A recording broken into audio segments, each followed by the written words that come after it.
Bangunan bedeng kayu milik Dinas Sumber Daya Air di kawasan Pasar Minggu, Jakarta Selatan, Sabtu pagi ludes dilalap api.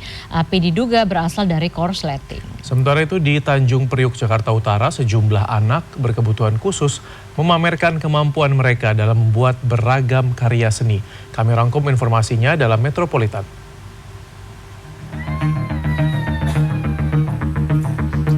Seperti inilah kegiatan para anak berkebutuhan khusus ketika membuat karya seni di Rumah Autisme Tanjung Priuk, Jakarta Utara. Selain membuat pernak-pernik kalung dan gelang, mereka juga membuat motif kelereng di kaos polos serta membuat keset dari kain bekas.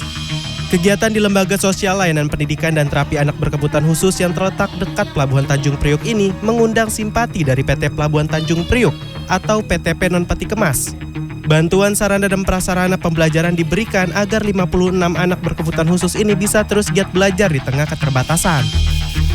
Dengan bantuan yang diberikan oleh PTP Non Peti Kemas ini bisa memberikan semangat mereka untuk lebih semangat dalam belajar, dan setiap anak itu mempunyai kesempatan untuk mendapatkan ilmu dan lebih berkembang lebih baik lagi. Berdiri sejak 2008, Lembaga Rumah Autis saat ini mendampingi anak berkebutuhan khusus dengan rentang usia 3-17 tahun.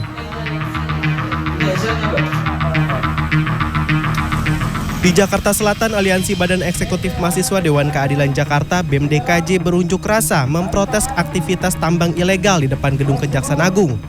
Masa menuntut Kejaksaan Agung menyelidiki dugaan praktik tambang ilegal yang dilakukan sebuah perusahaan tambang di Halmahera, Maluku Utara. Mereka juga mendesak seluruh operasional dibekukan sampai status hukum dan perizinannya dinyatakan jelas dan sah. Progres IUP dan AMDAL bermasalah. Makanya kalau bicara soal IUP dan AMDAL ini kan bicara kerugian negara, baik secara finansial ataupun secara sosial ataupun lingkungan lah. Itu minta bagaimana kita semua harus diganti rugi lah. Karena yang berdampak itu bukan hanya di lingkungan sekitar gitu, tapi juga terhadap pendapatan negara dan sebagainya. Sebelum menggelar aksi di Kejagung, para mahasiswa ini juga menggelar orasi di depan gedung Kementerian Energi dan Sumber Daya Mineral.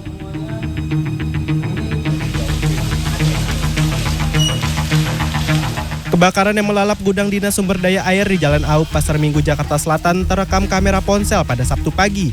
Menurut perwira piket pemadam kebakaran, dari keterangan saksi pegawai di lokasi, api cepat membesar dan langsung menghanguskan bangunan penyimpanan material sisa proyek ini. Para pegawai sempat mencoba memadamkan api dengan alat pemadam api ringan, tetapi tidak berhasil. Api berhasil dipadamkan setelah 10 mobil pemadam kebakaran dikerahkan ke lokasi. Tidak ada korban dalam insiden ini. Pemicu kebakaran diduga berasal dari korsleting. Tim Liputan CNN Indonesia.